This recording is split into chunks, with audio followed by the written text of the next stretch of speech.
Bonjour à tous, donc Coralie Ménard, direction de la communication. Je voulais juste vous parler de deux points sur la communication qui sont en cours actuellement. Premier point à propos du tour Fête des parents 2025, je vous en ai déjà parlé plusieurs fois. Mais donc là, on a sélectionné les 10 villes retenues pour le tour de cette année. Alors, les centres de dons qui ont été retenus sont déjà au courant. Ceux qui avaient candidaté et qui n'ont pas été Merci. retenus ont également reçu un mail À tout à l'heure. Merci. pour leur annoncer. En tout cas, merci à tous parce qu'on a reçu un certain nombre de candidatures. Donc, pas mal de centres se sont portés volontaires. Donc, merci beaucoup. Merci de votre mobilisation. Merci de votre motivation. Et on a choisi cette année 10 nouvelles villes. Donc, 10 villes qui n'ont pas participé au tour l'année dernière. L'une de nos volontés étant qu'un maximum de centres puissent bénéficier de ce dispositif pour sensibiliser au sujet et pour améliorer le recrutement de donneurs et de donneuses. Donc maintenant, il y a toute l'organisation concrète qui va se mettre en place, mais voilà, les 10 centres de dons sont déjà informés des prochaines étapes. Et pour rappel, le tour aura lieu de mi-septembre à mi-octobre 2025. Et en parallèle, bien sûr, il y aura également la rediffusion de la campagne Fête des parents pour que les centres qui n'ont pas été retenus pour le bus puissent en bénéficier également. Et autre sujet dont je voulais vous parler, les centres de dons, vous avez reçu un mail hier à propos d'un kit de mobilisation qu'on met à votre disposition. Donc c'est un site qu'on est en train de concevoir. Le but étant de vous donner la possibilité de mener vos propres actions sur le terrain pour sensibiliser aux dons de gamètes et recruter des donneurs et des donneuses. Donc c'est des outils, il y a des brochures, il y aura des t-shirts, il y aura des kakémonos. Le but c'est de vous donner les outils pour que vous puissiez mener les opérations de sensibilisation de recrutement que vous souhaitez, quand vous le souhaitez, tout au long de l'année, avec bien sûr une période qui est peut-être un peu plus propice pour mener ces actions, mi-septembre, mi-octobre, puisque, comme je disais, il y aura la rediffusion de la campagne Fête des parents, et donc vous pourrez bénéficier d'un bruit médiatique favorable au sujet si vous faites des actions à ce moment-là. Mais vous pouvez faire des actions à ce moment-là et des actions à d'autres moments. Les villes qui ont été sélectionnées, les centres qui ont été sélectionnés pour le tour Fête des parents peuvent aussi bénéficier du kit de mobilisation s'ils ont envie de faire des actions avant, après, pour annoncer le bus, après pour travailler, pour refaire une piqûre de rappel, vraiment aucun problème. Le but, c'est voilà, c'est un kit gratuit. Il suffit que vous répondiez au mail qu'on vous a envoyé hier, avant le 23 mai, pour nous dire que vous souhaitez en bénéficier. Et puis ensuite, on vous expliquera les autres étapes pour la mise en place. Voilà, les deux petits points que je voulais aborder avec vous. Si vous avez des questions, n'hésitez pas. Merci Coralie. Oui, j'ai une question. Je ne pense pas avoir reçu ce mail hier, moi, à Toulouse. De la même manière, en Auvergne-Rhône-Alpes, on ne l'a pas reçu. Je suis Isabelle Bertrand-Salle de Lyon. À Saint-Cloud non plus. À Cochin non plus, sauf s'il a été adressé au responsable de dons. Alors, Et a priori, à Cochin, Grenoble non plus. Saint-Cloud, Grenoble, et vous êtes un centre de dons. Toulouse, Et- oui. Bien sûr. Toulouse, et il y en Oui. a. Moi, je Bordeaux suis sur aussi. l'ARS Auvergne-Rhône-Alpes, ne l'a pas reçu. En fait, c'est un kit de mobilisation qu'on met à disposition des centres de dons. Oui, Donc, mais du pas. coup, Ok. l'ARS, il est, pour le coup, il est normal que vous ne l'ayez pas, D'accord, reçu. d'accord. Béclair Très non bien. plus. Béclair non plus. Ok. Bon. Bah si, parce que Amiens a déjà répondu positivement et Bordeaux a déjà répondu positivement. Donc, au moins deux centres qui l'ont reçu, mais ok. Ouais. À Lille, on l'a bien Merci, docteur Dorino. Donc Cochin l'a reçu. Hein. Les destinataires, c'était les responsables des. Ok. Et Lyon, vous l'avez pas reçu. Alors, on met pas tous les médecins sont pas, tout le personnel du centre n'est pas en copie de ce mail, parce qu'on veut pas vous inonder non plus, mais du coup, normalement, il y a au moins une ou deux personnes, une ou deux référents qui sont destinataires. Mais j'ai bien noté Saint-Cloud, Grenoble, Toulouse, Nantes, La Réunion et Lyon. Et du coup, Guadeloupe aussi, ok. Et du coup, on va vérifier le fichier avec Poulot alors. Et maintenant, il y a l'hélico, Mais total. Saint-Nazaire, il n'y a pas de centre de dons.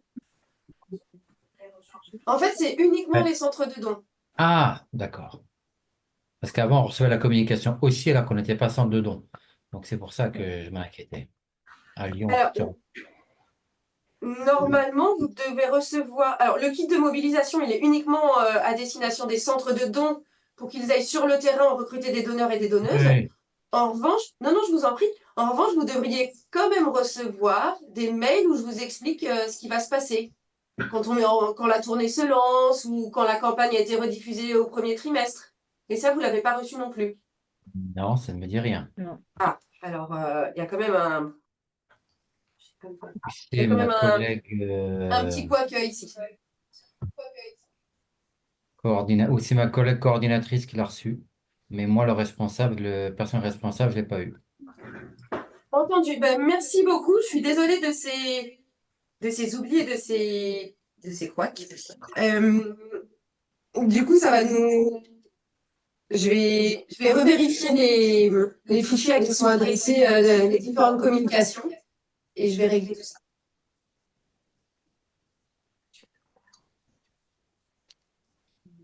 Merci beaucoup.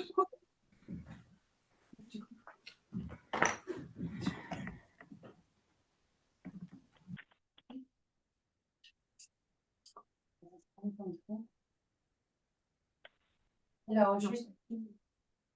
Est-ce que vous nous entendez à nouveau? Oui. Oui, C'est bon. d'accord. Oui. Oui.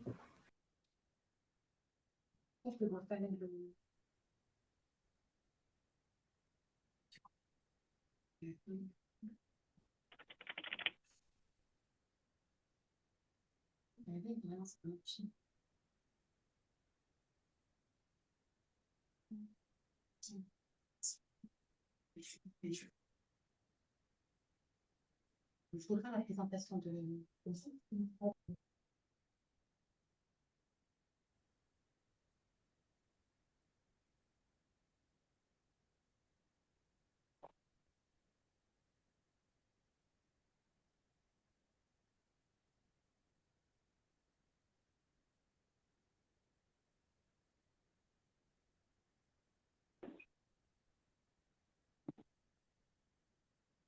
Alors, on va passer donc à la présentation faite par Hélène Logereau, donc responsable du pôle OFAS au sein de l'Agence de la biomédecine. Voilà, pour pouvoir discuter du financement des centres d'AMP et de la MIG en particulier. Hélène, Oui, je te laisse la bonjour parole. à tous. Selda Salman également, et Audrey Marchand-Zébina qui nous a aussi apporté des données d'activité. Donc c'est une présentation à plusieurs mains. Beaucoup d'entre vous connaissent déjà ce sujet, mais néanmoins pour ceux qui ne le connaissent pas, peut-être un petit rappel. L'AMP, comme la plupart des activités de soins, bénéficie de plusieurs types de financements. Il y a des financements qui sont directement liés à l'activité, qui sont en fait des facturations à l'assurance maladie. AM, c'est l'assurance maladie. Donc, il y a ce qu'on appelle le plus souvent la T2A, donc en fait les séjours au travers des groupes homogènes de malades, groupes homogènes de séjour. Mais il y a également toutes les cotations que vous faites, toutes les prestations, donc les consultations, médecins, sages-femmes, les actes infirmiers, les actes de biologie médicale et également les actes qui sont inclus dans une classification d'actes médicaux qui recouvre essentiellement bien sûr toute la chirurgie, mais aussi pour ce qui vous concerne, l'interventionnel, l'imagerie, etc. Et puis, il y a d'autres types de financements qui sont pas des facturations à l'assurance maladie, donc avec un paiement au fil de l'eau, mais qui sont des financements annuels.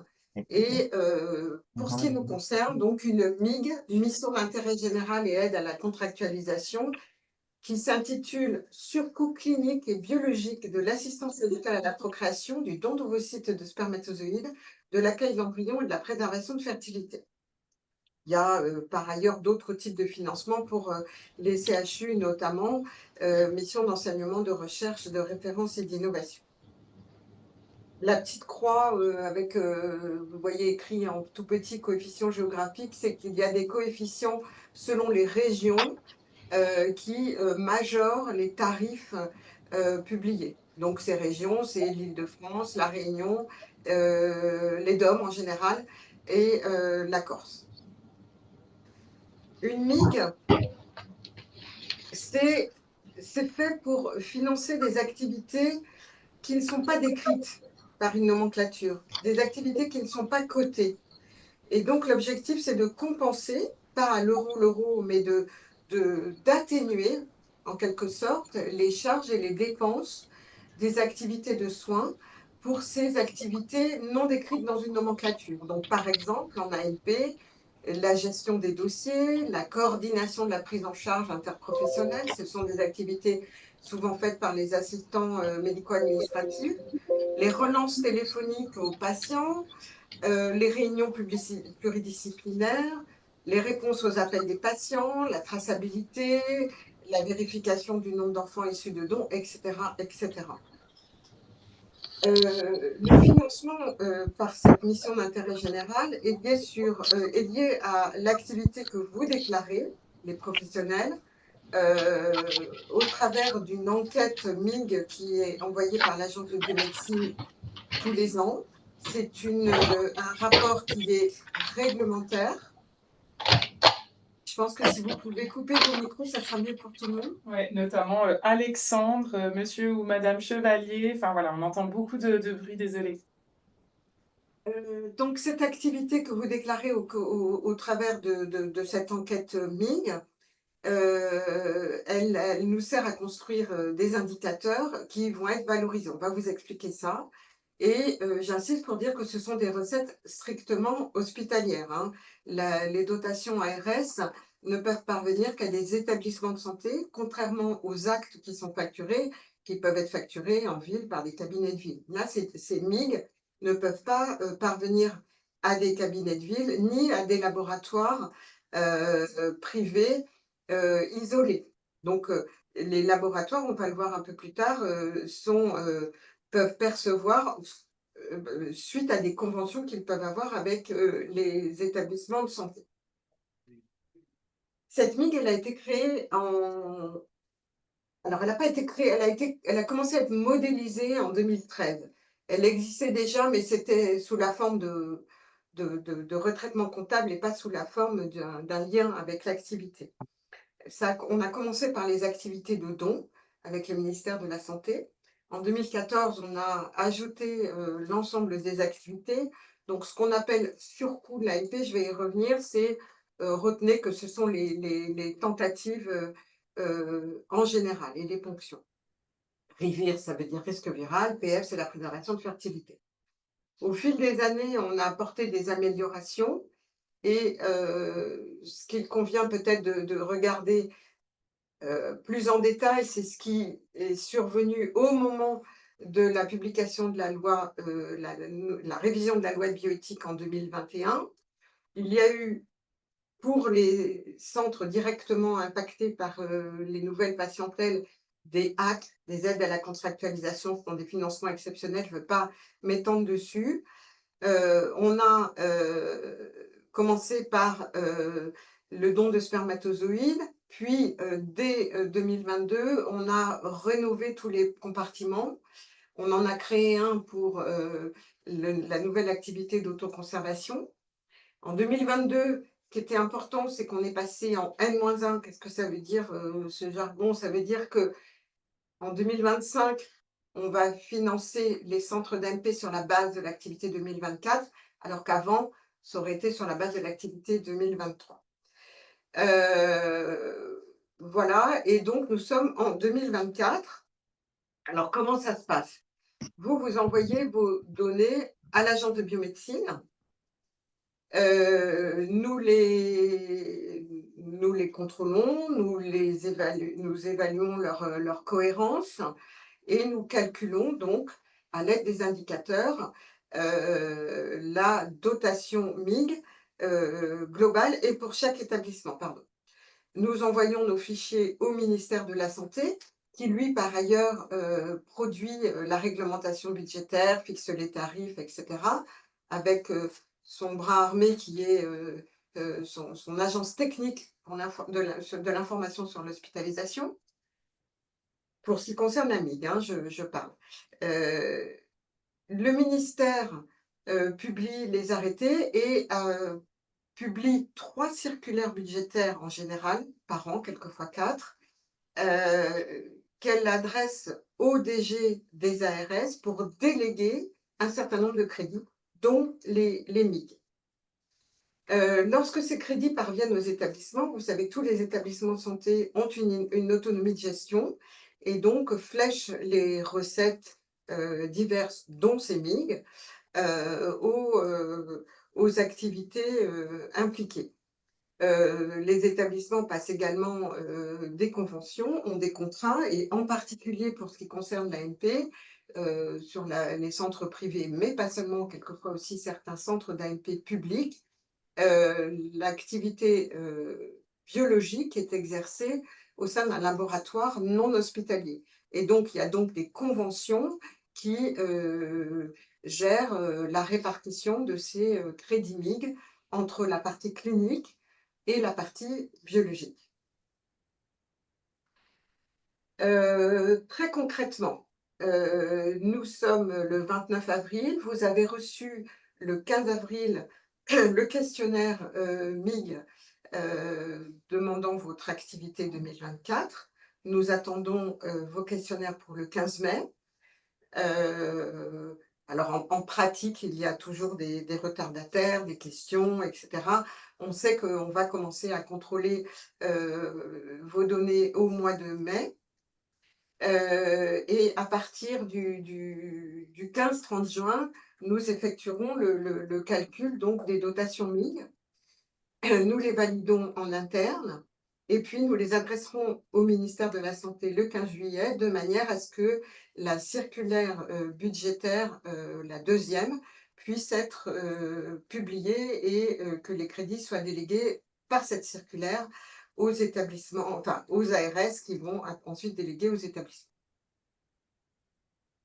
Cette MIG AMP, parce que l'AMP, c'est un nom générique pour évoquer un certain nombre d'activités différentes. Elle a été construite en compartiments selon ces activités et les dotations AMP sont fléchées en fonction des autorisations des centres. Un centre qui n'est pas autorisé au don, par exemple, ni à la préservation médicale de la fertilité, ni à l'autoconservation, ni à l'AMP en contexte viral, se verra attribuer le compartiment surcoût en AMP, et ainsi de suite, suivant les autorisations des centres. Elle a été construite en grande partie à partir de la description très fine et précise des parcours et la valorisation de ces parcours. Nous avons travaillé avec un certain nombre d'entre vous et les modèles ont toujours été présentés aux professionnels. Nous avons, comme je vous le disais, intégré progressivement les évolutions liées à la mise en œuvre de la loi de bioéthique et ces modèles sont finalement arbitrés par la DGOS qui, en pratique, les a toujours validés. Alors, ça va être un petit peu fastidieux. Je vais reprendre chacun de ces compartiments en vous montrant quels sont les indicateurs et en vous montrant également quelles sont les valorisations de ces indicateurs. Donc, pour les surcoûts en AMP, le terme est un petit peu bizarre, mais ça correspond à la définition des MIG, hein, les surcoûts non facturables. Ce qui est pris en compte, le nombre de ponctions d'ovocytes dans l'année et également, récemment, le nombre de dossiers de couples ayant des embryons conservés et candidats au don transmis au centre autorisé. C'est-à-dire, en gros, le fait de rechercher dans les embryons en cuve ceux qui n'ont plus de projet parental et qui seraient, donc dossiers qui seraient adressés au centre autorisé à l'accueil d'embryons. Je reviens sur les ponctions d'ovocytes. On inclut le don d'ovocytes, la FIV et le diagnostic préimplantatoire. On exclut en revanche le risque viral, les ponctions, le risque viral, les préservations médicales et de fertilité et d'autoconservation, puisque là, les ponctions sont comptées dans les compartiments correspondants. Et donc, l'AMIG proprement dite, c'est le tableau de droite, est organisé par paliers. C'est non plafonné, c'est-à-dire que si on augmente au-delà de, vous voyez que le dernier niveau, le niveau 15, de 2251 ponctions à 2400, si on va au-delà, le financement se poursuivra de manière avec une incrémentation logique. Dans tous les cas, dans tous les compartiments de l'AMIG, les établissements qui démarrent, l'année de démarrage, reçoivent le niveau 1, étant donné le décalage d'un an. Si un centre est autorisé en 2024, il va recevoir une MIG en 2024 de niveau 1 pour une activité donnée. Pour le contexte viral, ce sont l'ensemble des tentatives en contexte viral, y compris les inséminations. Là aussi, on a le système des paliers. Vous aurez toutes ces informations, hein, donc je ne veux pas aller trop dans le détail, niveau par niveau et montant par montant.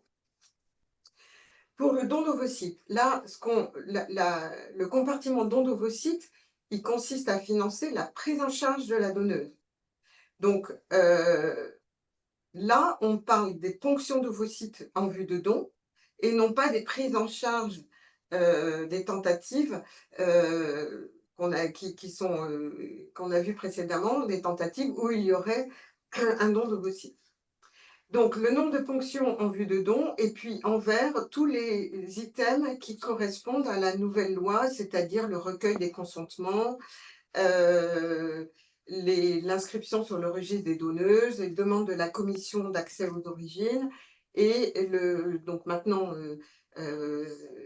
ça ne va plus être le cas, mais de 2021 au 31 mars 2025, d'anciennes donneuses ont été interrogées pour savoir si elles acceptaient de signer le consentement pour l'accès aux origines et si, de fait, leurs ovocytes pouvaient être utilisés pour le don.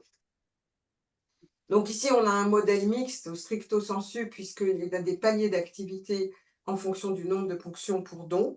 Et puis, on a également ces indicateurs, ces nouveaux indicateurs pour l'ensemble des dons. Ce sera la même chose, c'est-à-dire qu'on a des indicateurs liés au recueil de consentement qui sont valorisés. Donc, peut-être vous voyez qu'on est dans des niveaux de financement très supérieurs pour les dons d'ovocytes, puisque dans cette MIG, les établissements, avec cette MIG, les établissements sont soutenus pour le remboursement qu'ils doivent effectuer auprès des donneuses de leurs frais non médicaux, c'est-à-dire les déplacements des donneuses, éventuellement les gardes d'enfants, tous les frais que peuvent avoir les donneuses. Ça sera pareil, c'est évidemment pareil pour les donneurs. Tous les frais des donneurs en général, non médicaux, doivent être pris en charge par les établissements. Et pour ce qui est des frais médicaux, c'est la sécurité sociale, avec la particularité d'une prise en charge à 100%, type affection de longue durée, pendant 6 mois, qui fait qu'en principe, les donneuses ne payent pas le ticket modérateur et sont exemptées de tous les frais médicaux liés au don, y compris les échographies qu'elles peuvent faire en ville, y compris bien sûr l'achat des médicaments, etc. Pour le don de spermatozoïdes, même principe. Là, on prend en compte la prise en charge du donneur, mais également le nombre de délivrances. Autrefois, c'était seulement les délivrances, et donc il n'y avait pas de modèle, c'était arithmétique. On avait une certaine somme et on comptait le nombre de paillettes délivrées. Donc là, on a ajouté la prise en charge du donneur depuis 2021. Et puis là, on compte, là aussi, les nouveaux indicateurs liés à l'accès aux origines. Et donc, vous voyez que le nombre de donneurs validés dans l'année, pour chaque donneur, le centre reçoit un montant de 1 263 €. Et dans cette somme, on a inclus les arrêts de parcours, puisqu'on sait que tous les donneurs ne vont pas jusqu'au don. Le principe est le même pour les donneuses.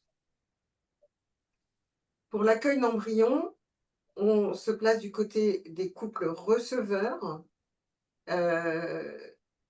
Et donc là, on est en palier d'activité pour les couples receveurs. On a également nos indicateurs LBE de consentement.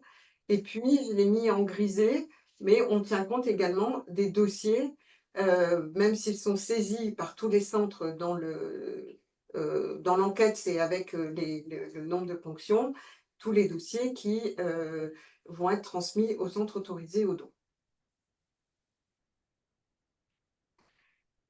Les préservations de fertilité, donc la préservation médicale de la fertilité, donc là on compte, on a beaucoup plus d'indicateurs que dans les autres compartiments, puisqu'on a le nombre de patientes ayant des tissus ou cellules prélevés donc en 2024, crayons conservés la même année, mais aussi les utilisations, donc nombre de patientes ayant utilisé des ovocytes congelés, j'ai patients également pour les spermatozoïdes. Et en fait, pour cette préservation de fertilité, lorsqu'elle a été mise en place et toujours maintenant, on a élaboré un score permettant de donner plus de poids aux préservations médicales de fertilité pour les femmes et les jeunes, puisqu'on sait que ça se passe de manière plus ancienne avec la création des sécos pour la préservation des spermatozoïdes et que c'était un peu plus difficile. C'est plus difficile pour les femmes et les jeunes. Donc, on a des facteurs multiplicatifs pour les ovocytes, les tissus testiculaires et ovariens. Donc, vous avez toujours ce niveau, mais là, c'est un score qui les paliers sont basés sur les évolutions de ce score et en dessous de 99, il n'y a pas de financement, mais quasiment pas de... Je crois qu'il n'y a pas de centres qui sont autorisés à la préservation de fertilité qui ne reçoivent pas de MIG liés à cette activité. Et enfin, pour l'autoconservation, c'est-à-dire la préservation sociétale des gamètes, on a les premières ponctions d'ovocytes, les ponctions de rang supérieur à 1, et puis chez la femme, et donc chez l'homme, et puis le nombre de personnes ayant des gamètes conservés. Au 31 décembre, vous avez la valorisation correspondante. Donc là, c'est linéaire, c'est-à-dire que c'est en fonction du nombre. Alors, quelques consignes de remplissage. S'il n'y a pas de déclaration, s'il n'y a pas de rapport ou s'il y a une activité que vous ne déclarez pas, il n'y aura pas de dotation MIG correspondante. Bon, en pratique, ce n'est jamais arrivé. Il y a eu des rappels in extremis de centres qui n'avaient pas envoyé leurs données et quand on leur disait pas de données, pas de MIG, en général, ça arrivait assez vite à l'agence. Mais enfin bon, c'est un point qui est réglementaire. Souvent, on a des erreurs, donc on va insister sur trois activités. La préservation médicale de la fertilité, on a un indicateur qui est un indicateur de stock. Et donc, sur le nombre de nouvelles conservations, mais c'est aussi sur le nombre de conservations, attention, c'est le nombre de patients qui ont des gamètes conservés.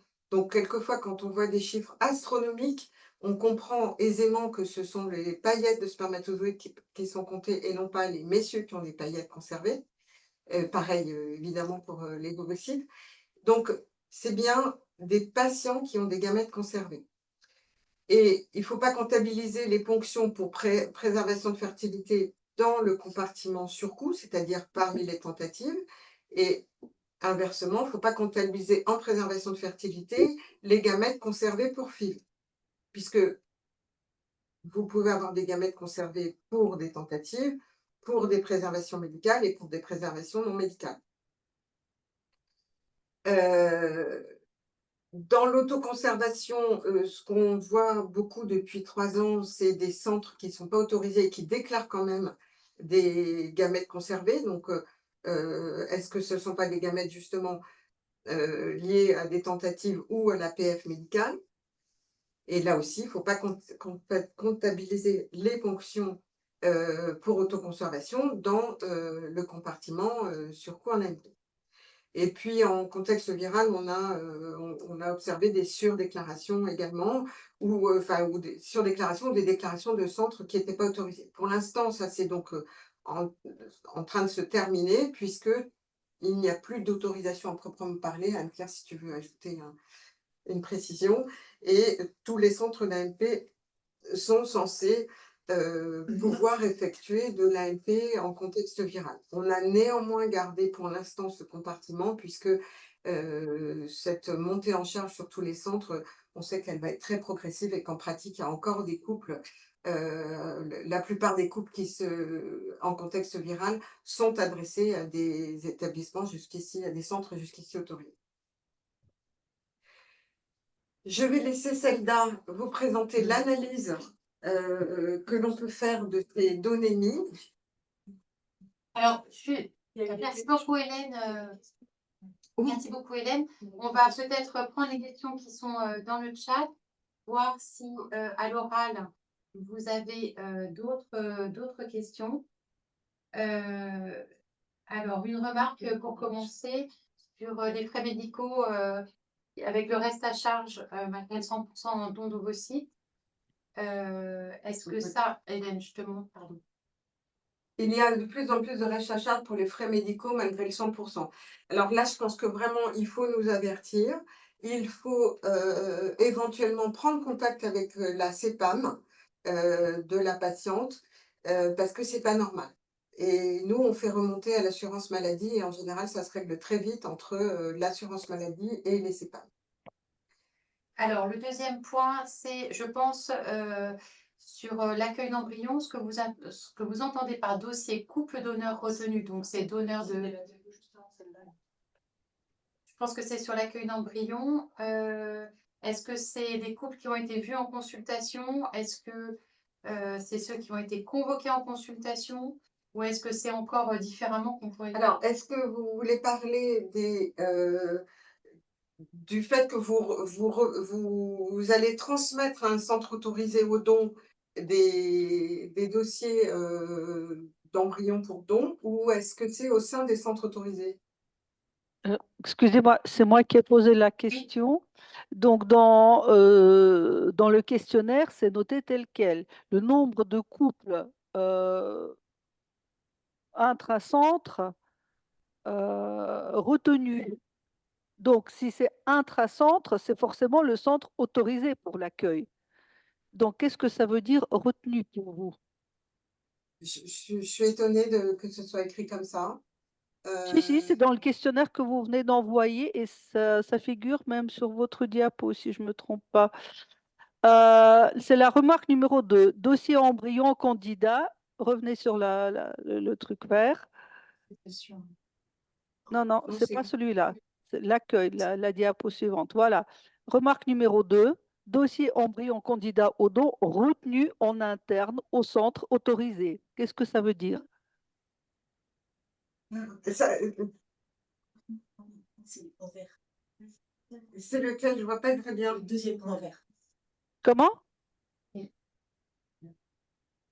C'est pour le consentement? Non, ça c'est en interne, dans le centre. En fait, quand on a remodélisé le compartiment accueil d'embryons, on a différencié l'activité de don au sein du même centre et pour favoriser également l'utilisation des embryons issus de projets venant d'autres centres, on a créé le dernier indicateur pour valoriser cette activité. Donc, c'est 2 indicateurs. Un qui est réservé donc, au centre autorisé au don, donc c'est son activité. C'est lorsque ce centre identifie un dossier en interne pour lequel l'embryon peut être donné.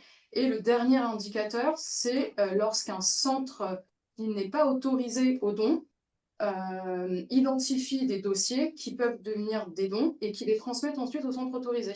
D'accord. Et donc, pour vous, ce sont quels dossiers? C'est les patients qu'on va convoquer en consultation, ceux qui étaient vus en consultation ou ceux qui ont noté sur la relance l'intention de donner.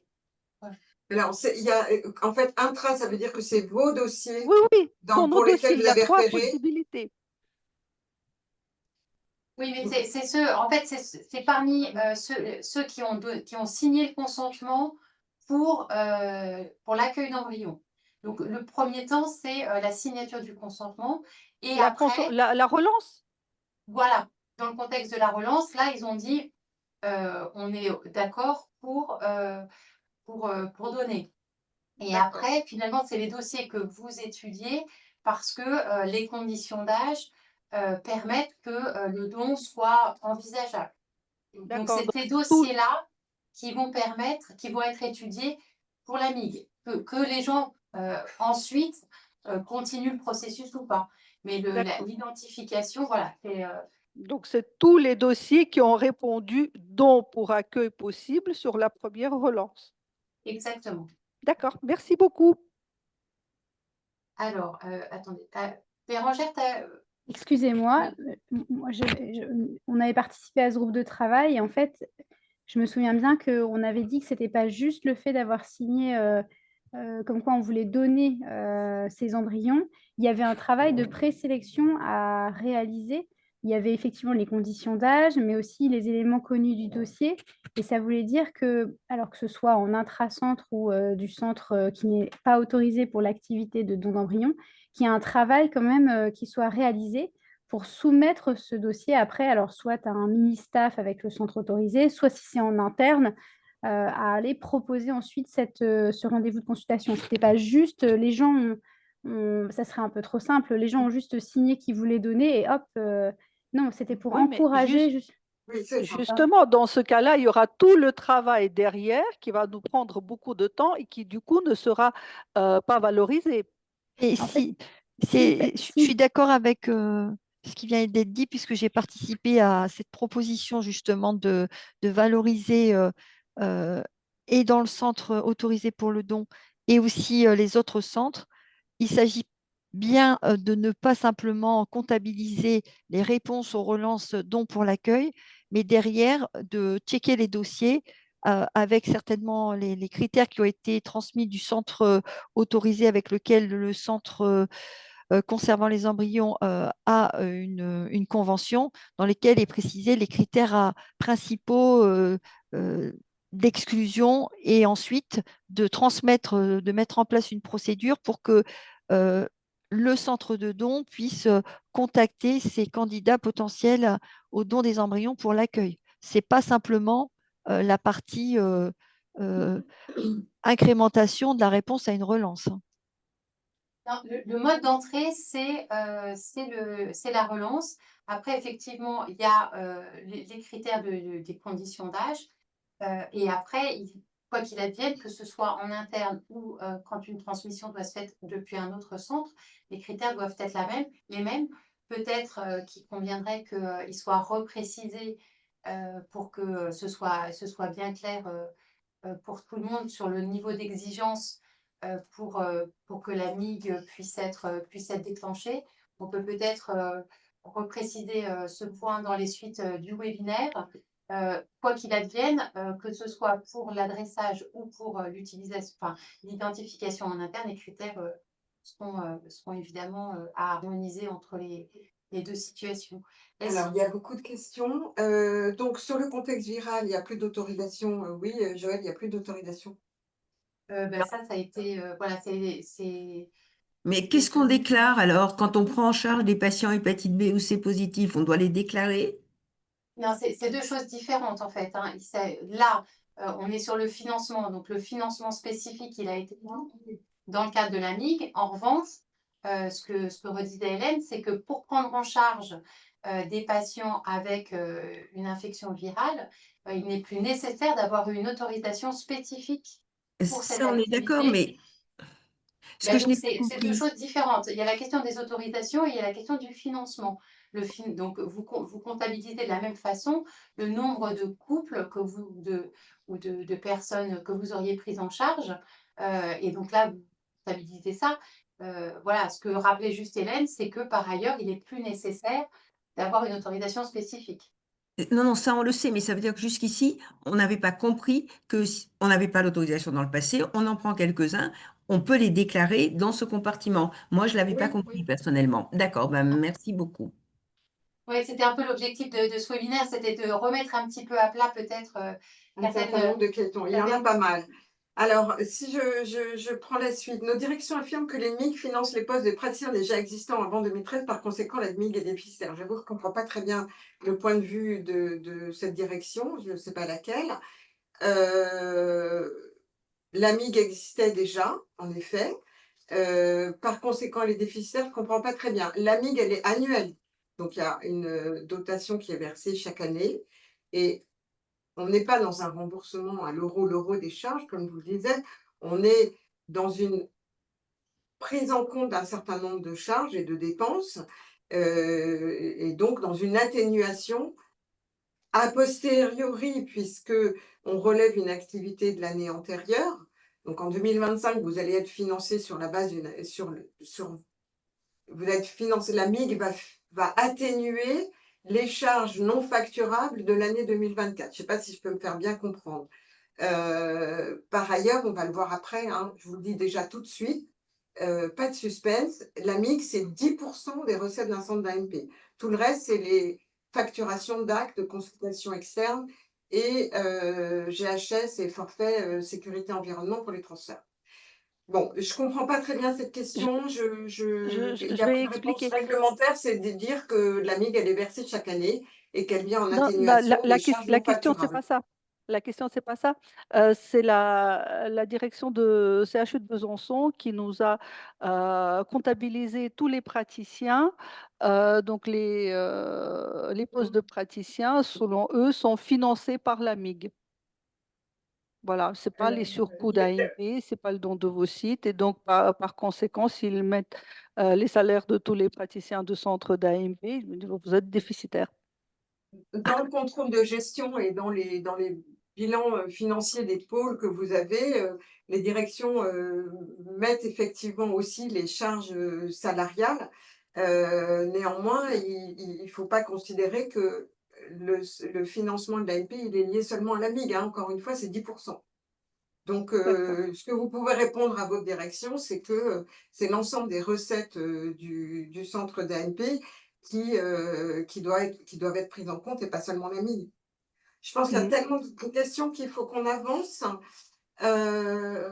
Mais appelez-nous, envoyez-nous un mail si vous voulez qu'on aille plus avant dans cette discussion. Alors, D'accord. sur les prises en charge prémédicaux, on l'a dit, pardon, donc l'intrasonde pour les embryons, c'est bon. Alors, il est précisé que les actes biologiques de FIV ou ICSI peuvent être facturés en plus de GHS pour la ponction. Est-ce aussi le cas des actes de vitrification ovocytaire pour les conservations d'ovocytes? Moi, je pense que oui. J'ai cette interprétation, j'avais d'ailleurs répondu. Donc, on précisera si vous le souhaitez. Est-il prévu une prise en charge à 100% pour les donneurs de spermatozoïdes et d'embryons? En effet, les donneuses ovocytes est une exception parmi les donneurs d'éléments du corps humain, hein, pareil pour les organes et les cellules souches. Seules les donneuses d'ovocytes bénéficient de cette prise en charge à 100% pendant 6 mois. Et on est très attentif là-dessus à l'ABM et on espère bien que l'assurance maladie va modifier son point de vue et également proposer une prise en charge à 100% pour l'ensemble des dons, donc les donneurs de spermatozoïdes, les donneurs d'embryons. Je pense qu'il y a moins de frais, mais on peut aussi imaginer que les couples donneurs de leurs embryons se déplacent et donc doivent également être remboursés pour leurs frais non médicaux. Pour leurs frais médicaux, je ne pense pas qu'il y en ait beaucoup. Mais néanmoins, de toute façon, ils font les englober parce que c'est un don d'un produit du corps humain. Alors, nombre de demandes. Ah oui, il y a les actes non inscrits à la nomenclature. Alors, il y a effectivement des actes hors nomenclature qui, en principe, sont financés par une mairie. Donc, ces actes hors nomenclature sont au même titre que tous les actes hors nomenclature. Ce qui s'est passé cette année, c'est que la règle a changé et il y a une décote pour les actes anciennement inscrits dans cette nomenclature RIHN, le I signifiant innovation, puisqu'ils ne sont plus considérés comme innovants. Là, je vous renvoie à toute cette activité avec la Haute Autorité de Santé qui évalue quels actes doivent rester, doivent intégrer les nomenclatures ou disparaître ou être intégrés dans l'aspect innovation. On pourra reprendre cette conversation, Madame Rive, mais sachez que effectivement, c'est pas la MIG AMP qui vient en compensation des actes hors nomenclature. Le nombre de demandes de la commission, c'est la commission d'accès aux origines qui est interrogée par des enfants issus de dons qui veulent connaître leurs origines. C'est ça les demandes de la commission. Oui, donc là, effectivement, pour les centres non autorisés, a priori, ils ne devraient pas être Non, ils sont pas sollicités, concernés. donc ils ne sont pas concernés. Ensuite, il y a une question sur, pareil, un peu de la même manière, les laboratoires autorisés au traitement de sperme en vue d'insémination qui pourraient faire des inséminations dans un contexte viral, dans la mesure où ils n'ont pas la MIG, ils ne peuvent pas avoir la MIG, ils ne pourront pas avoir cette... D'accord? Ça, c'est clair aussi. Est-ce que la MIG permet de valoriser le suivi des embryons en time-lapse? Time-lapse, sauf erreur, c'est un acte hors nomenclature, donc c'est la même réponse que pour les RIHN. L'enveloppe globale nationale va-t-elle augmenter en proportion afin de continuer à appliquer ces barèmes? Ces barèmes subsistent. L'enveloppe nationale, le ministère nous dira comment elle va augmenter. Elle n'a pas augmenté en 2024 par rapport à... Elle a augmenté par rapport à 2023, mais elle n'a pas augmenté autant que le barème, on peut dire. Néanmoins, tout à l'heure, il y a quelques heures, on nous a dit que le ministère, que des crédits, enfin, qu'il y avait une attention portée à cet aspect-là, mais on ne sait pas du tout à quelle hauteur. Et je pense qu'on pourra revoir cet aspect avec la présentation de Zelda sur l'analyse de la MIG à proprement dite. Alors, MIG, préservation médicale de la fertilité contre le nombre, il y en a pas. C'est pas une question de région, pour les petites régions, non, il n'y a pas une question de petite région ou une grosse région. C'est des centres autorisés et il n'y a pas de centres qui ont eu un score inférieur à 99. Alors, il y en a eu certains centres, enfin, pas Oui, dans les depuis l'année derniers, hein.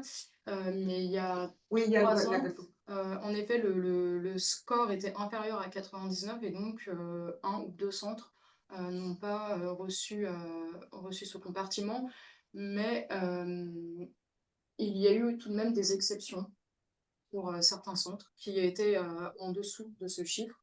Et donc, derrière, c'est des arguments qu'on a apportés auprès de la DGOS pour avoir des financements.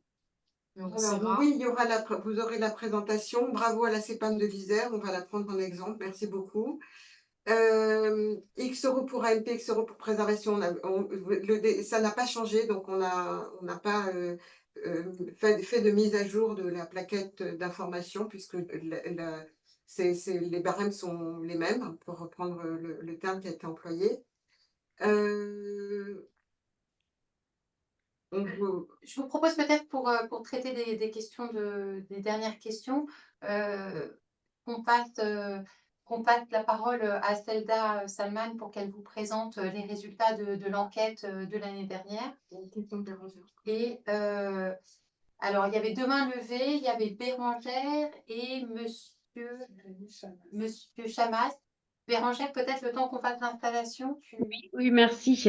Je voulais juste vous interpeller par rapport aux 100% d'honneur. Je pense que ce serait vraiment une bonne chose parce qu'on a été interpellé par un de nos donneurs qui avait épluché son décompte d'assurance maladie et qui s'était vu facturer des franchises à chaque venue au sécos. C'est-à-dire, par exemple, 4 euros pour chaque recueil de sperme, 2 euros pour chaque consultation. Donc, pour tout son parcours, il y en a eu pour 30 euros. Donc, nous, je pense qu'aucun de nos donneurs avait fait le décompte de leur décompte Oui. d'assurance maladie et elle s'était rendue compte de ça. Donc, je pense que depuis que les franchises existent, tous les donneurs sont prélevés sur leur compte. Donc, nous, on ne trouve pas franchement ça normal depuis que, pour respecter le principe de neutralité financière.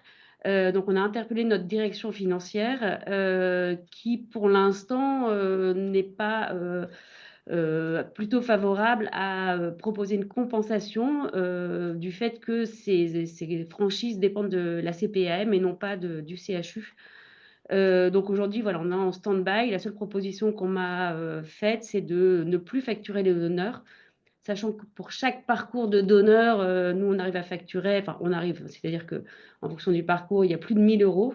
En 2024, on a reçu 150 donneurs, donc ils sont plutôt favorables à s'asseoir sur 150 000 euros plutôt que nous faire une compensation de 8 à 10 euros par venu. Donc je trouve ça un peu dommage. Non, mais tu as complètement raison, Bérangère. Et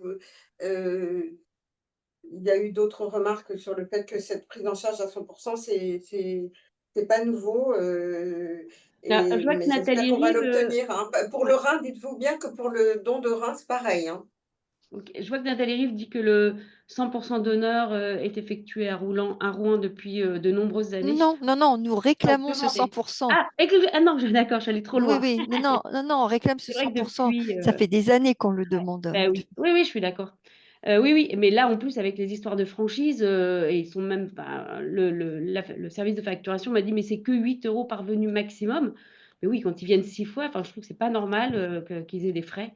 On arrive à leur faire rembourser les frais de déplacement, mais cette compensation, on n'y arrive pas. Donc là, aujourd'hui, on met tout en stand-by sur les facturations, mais je pense que ça ne les dérange pas plus que ça, alors que bon, on pourrait avancer. Donc je pense que ouais, c'est un vrai sujet. Alors, c'est une problématique qui a bien été identifiée chez nous et il y a un travail d'état des lieux justement sur de la neutralité financière des donneurs qui va être réalisé au sein de l'Agence de la biomédecine.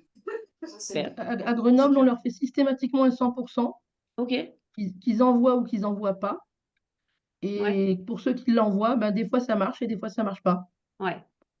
Mais il faudrait que ce soit C'est plus facile. c'est très Ouais. variable. Donc j'ai plutôt l'impression que la caisse de lycée, que la caisse de l'Isère, où ça marche, mais je peux pas vous le Ouais, garantir. ok. Et en revanche, ils épluchent de plus en plus leur Ouais. relevé de sécu. Et quand il y a des restes à charge, eh ben, ils nous les rebalancent tous en remboursement. Ouais, ouais. Nous, on n'a pas eu cette possibilité de les rembourser pour l'instant, mais bon, à suivre.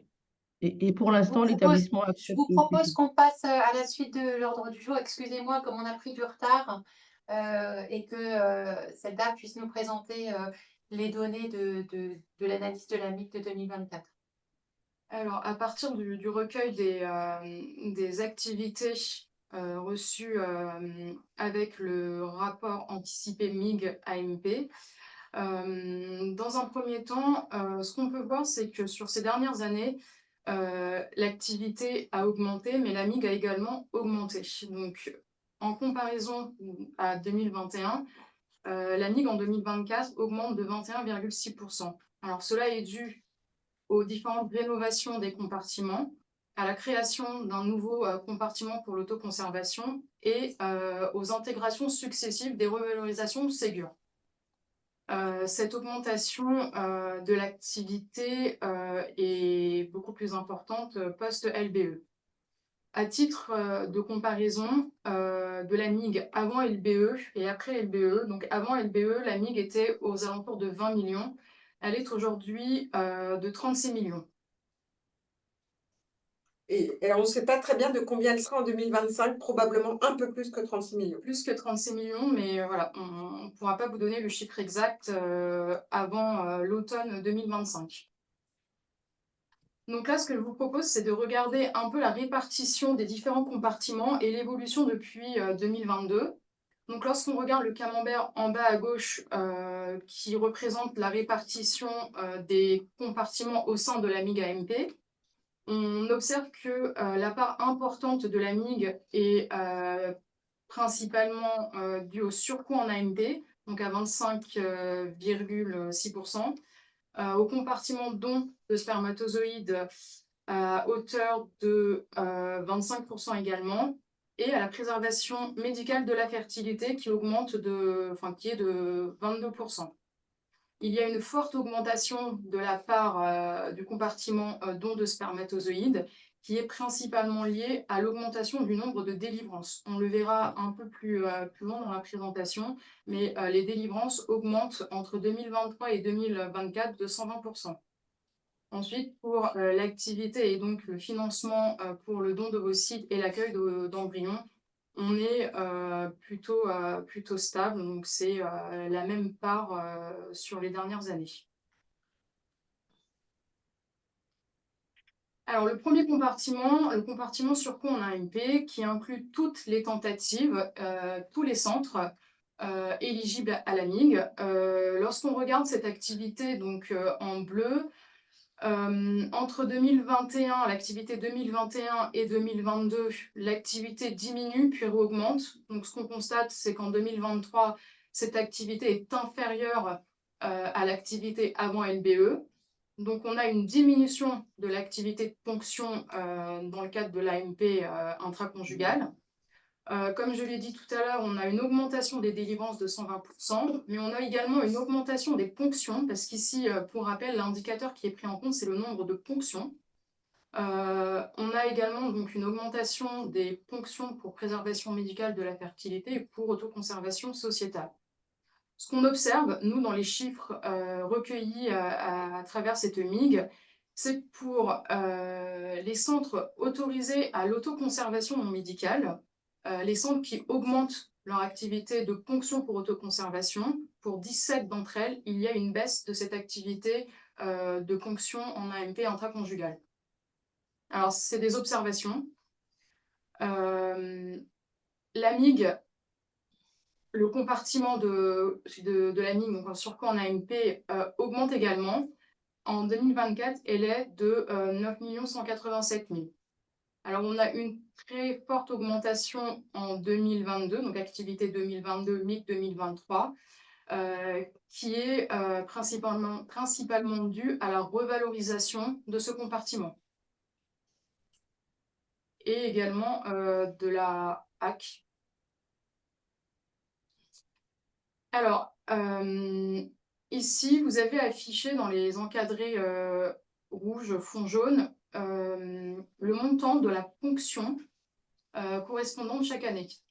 Donc, on voit que le montant moyen de la ponction augmente ces dernières années. Donc, elle est inférieure à 2022 du fait de la baisse aussi du montant total de ce compartiment.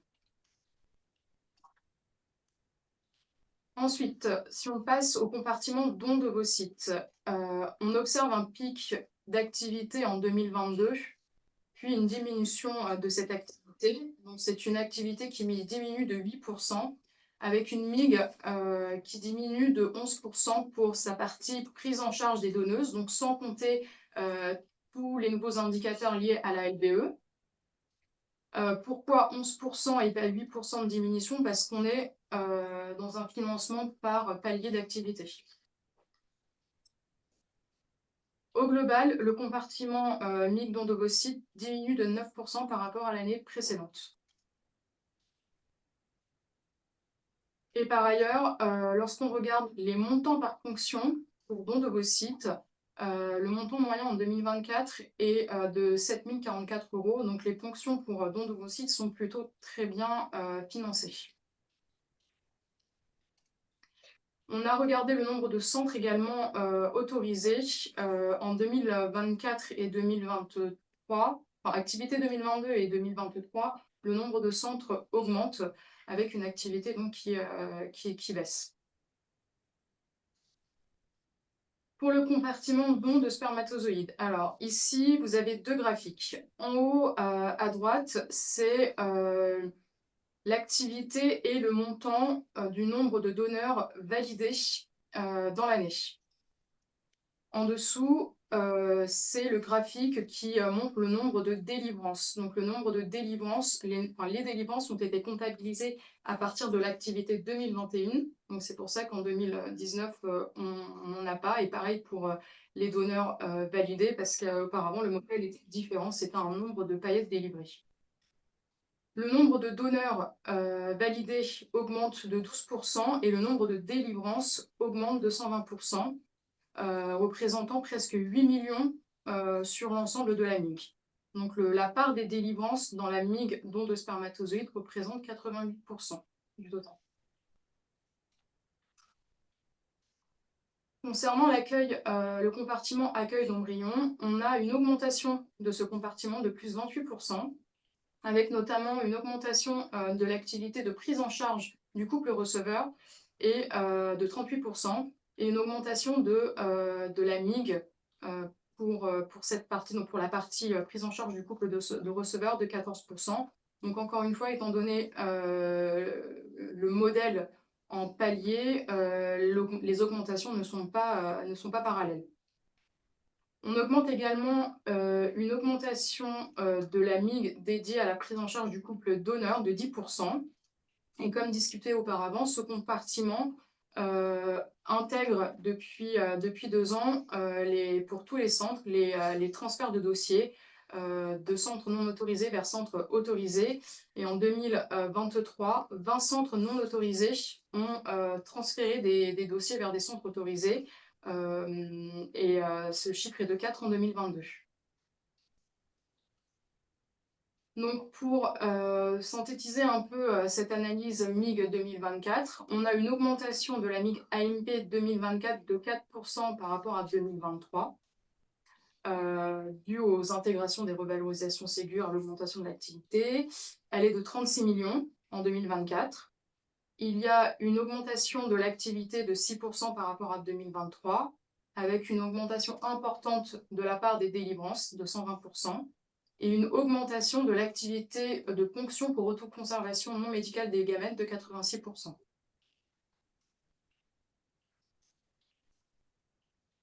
Alors, la présentation qui suit, c'est un travail qui a été réalisé pour estimer les recettes des centres d'AMP, donc les dépenses totales pour l'AMP en France en 2022, donc activité 2022, valorisée du point de vue de l'assurance maladie, c'est-à-dire qu'on a tenu compte de toutes les facturations, de la T2A, de la MIG, des dépenses remboursées par le CNSE. C'est un travail qui a été réalisé à partir des données issues du rapport médical et scientifique et du rapport anticipé MIG-AMP, et qui s'est basé sur les activités 2022. Cette estimation, donc la méthode repose sur la description des étapes de prise en charge des couples en AMP, donc tous les frais d'hospitalisation, les GHS, et les actes et consultations externes. Donc ça intègre les actes de CCAM, la biologie, l'imagerie, voilà, l'ensemble des actes qui sont réalisés dans le cadre d'un parcours d'AMP. Ensuite, ces étapes ont été valorisées avec les tarifs 2025. Ont été ajoutés ensuite les montants de la MIG 2023 car elles correspondent à l'activité 2022, puis les dépenses du CNSE pour son activité 2022 valorisées avec les tarifs 2025. Cette analyse ne tient pas compte des BHN et du reste à charge patient, c'est-à-dire tous les dépassements d'honoraires ne sont pas inclus ici, et également pour le secteur public et les honoraires dans le cadre du secteur privé. Si on regarde dans l'ensemble cette analyse, donc ont été décrits des prises en charge, donc des parcours. Donc je vais zoomer un peu plus sur la partie gauche de ce tableau. Donc on a décrit des parcours de prise en charge. Pour chaque parcours de prise en charge, on a différencié le rang. Là, sur la première ligne qui correspond aux ponctions dans le cadre des tentatives intraconjugales, on a différencié la première tentative qui inclut des étapes de bilan de fertilité qu'on n'inclut pas ensuite dans les tentatives qui sont de rang supérieur à 1. Donc, on a dissocié cette activité des centres AMP publics et des centres AMP privés. Donc, ici, c'est une description des parcours et de l'activité. Ensuite, on a traduit cela en valorisation, en coût unitaire. Donc, on a eu un coût unitaire pour chacun des parcours qu'on a valorisé ensuite, c'est-à-dire activité et coûts unitaires qui nous ont donné le volume de l'enveloppe. Donc si on regarde, si on zoome sur la partie basse colorée, en 2022, les recettes des centres d'AMP représentent 394 millions d'euros, donc à peu près 395 millions d'euros, y compris donc la MIG versée en 2023, y compris les prises en charge des donneurs et des donneuses et les financements du CNSE. On a fait une projection sur l'année 2024. Nous n'avons pas encore les données 2023 et 2024 dans le RAMS. Donc ici, c'est une projection pour tout ce qui est recettes, actes, hospitalisation et actes externes. Donc on a fait une estimation de plus 25% qui correspond également à l'estimation réalisée par la DGOS. Et donc on estime des dépenses 2024 proche de 500 millions d'euros pour l'AMP. Et donc, si on calcule la part de la MIG AMP dans l'ensemble des recettes des centres d'AMP, cela représente 10%.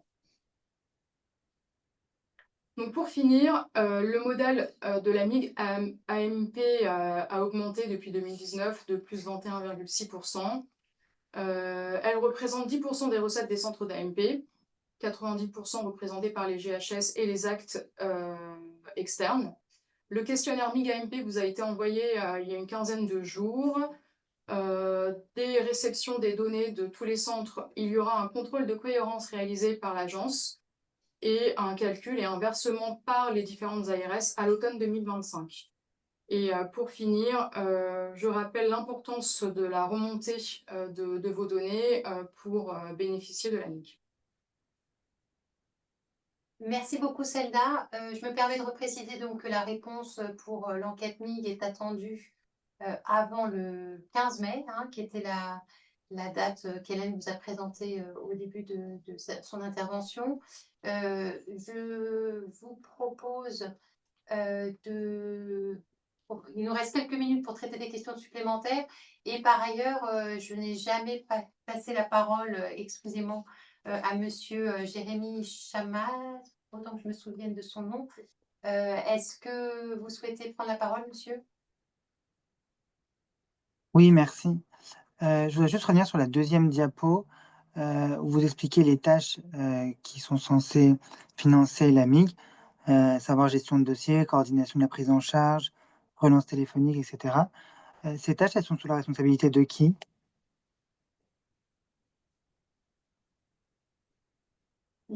Pardon, excusez, est-ce que je peux vous demander, s'il vous plaît, c'est la responsabilité des tâches. J'étais en train de lire le fil des questions dans le contexte de l'accueil d'embryons, c'était du transfert des dossiers?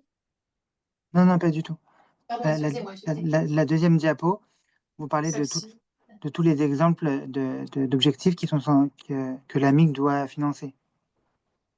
Voilà, celle-ci. Alors, encore une fois, la MIG doit financer. Encore une fois, ce n'est pas un remboursement à l'euro. Non, non, C'est une compensation de dépenses. Hein. Okay, et en fait, c'est des dépenses qui ne sont pas... Il n'y a pas d'acte de consultation, il n'y a pas d'acte de biologie, il n'y a pas de consultation de sage-femme, il n'y a pas de consultation de psychologue, il n'y a pas de cotation pour toute une série d'activités. C'est ça. Non, j'ai bien compris, il c'est est pas ma question question. de ça. Non, mais j'ai bien compris. Je vous demande juste, là, toutes ces tâches que doit compenser, pas financer, mais compenser les MIG, sont sous la responsabilité de qui? Dans un centre privé, dans une clinique privée, par exemple? Ben, du coordonnateur clinico-biologique de l'AMP. D'accord. Et donc, le coordinateur, comme vous le savez, c'est une obligation, c'est un biologiste, et donc, qui fait partie du laboratoire.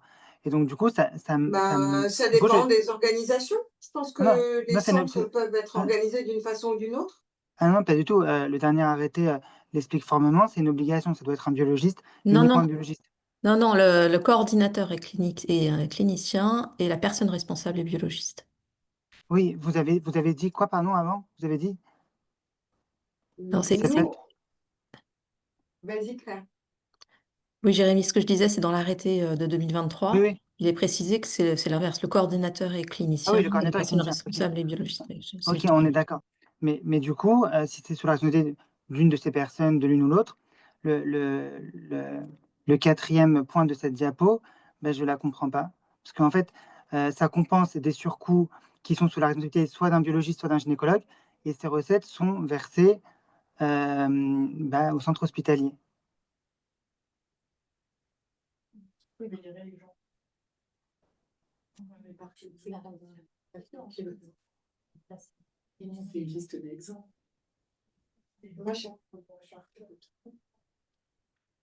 La question, c'est de savoir comment on répartit la MIG entre la partie clinique et biologique, c'est ça? Non, non, pas du tout. Non, non, en fait, J'ai pas vous compris. expliquez sur cette diapo que le MIC doit compenser des tâches. Ces tâches sont sous la responsabilité soit du responsable, soit du coordinateur. On est d'accord jusque-là? Oui. Ok. Et pour autant, pour compenser ces surcoûts, eh ben, c'est une tierce partie qui va les percevoir, à savoir l'hôpital ou la clinique. Donc là, j'ai du mal à comprendre le circuit. Alors, j'ai bien compris que dans la diapo d'après, vous avez mis une flèche en pointillé en parlant de collaboration ou de convention. Mais ces conventions, elles sont établies comment? Elles sont cadrées comment? Par qui? Et surtout, elles ne sont pas obligatoires, vous êtes d'accord? Non, c'est l'établissement qui passe les conventions. Nous, on n'intervient pas Oui, on dans est cette d'accord. partie. On Oui, on est n'intervient d'accord. pas. Donc, on est d'accord. Donc, si j'enlève les pointillés et j'enlève la flèche tout en haut, l'autonomie de gestion de l'hôpital conserve l'intégralité des MIG pour compenser des tâches qu'elle n'effectue pas. On est d'accord? Puisqu'elles sont effectuées par les personnes responsables, à savoir le coordinateur ou le responsable du centre. Juste, ouais.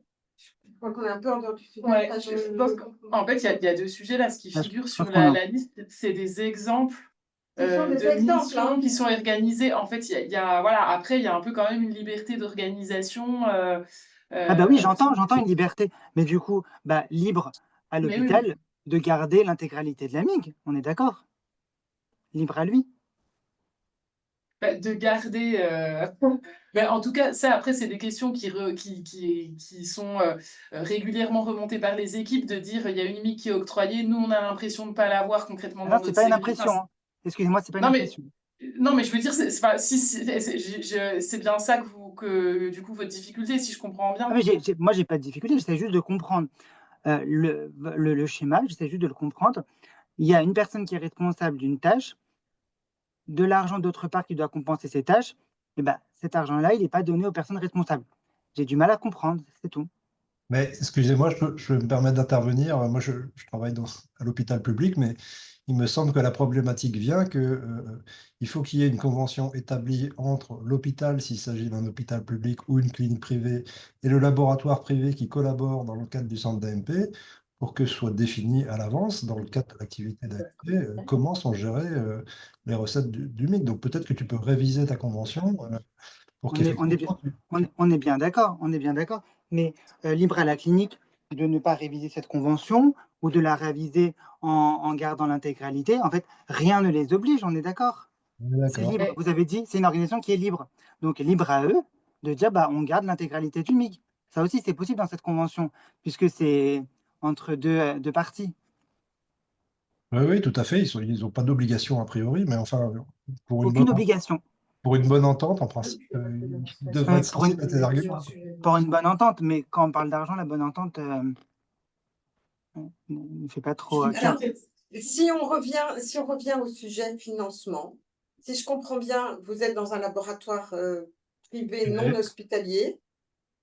Donc, les organisations, en tout cas, c'est vraiment pas le sujet et on peut prendre vos coordonnées et poursuivre cette conversation, cette discussion. Mais en ce qui concerne les financements, là non plus, l'Agence de la biomédecine n'a pas à intervenir dans les conventions entre les centres cliniques et les centres privés. C'est pas mon sujet, la convention, hein. Mais Mon sujet, c'est la flèche verte. c'est là? Ah, c'est les ARS. La flèche verte, c'est la dotation, elle est versée par l'ARS à l'établissement de santé. C'est-à-dire qu'à un moment dans le chat, il y a eu une question sur un labo privé qui fait un tiers de ceci, deux tiers de cela.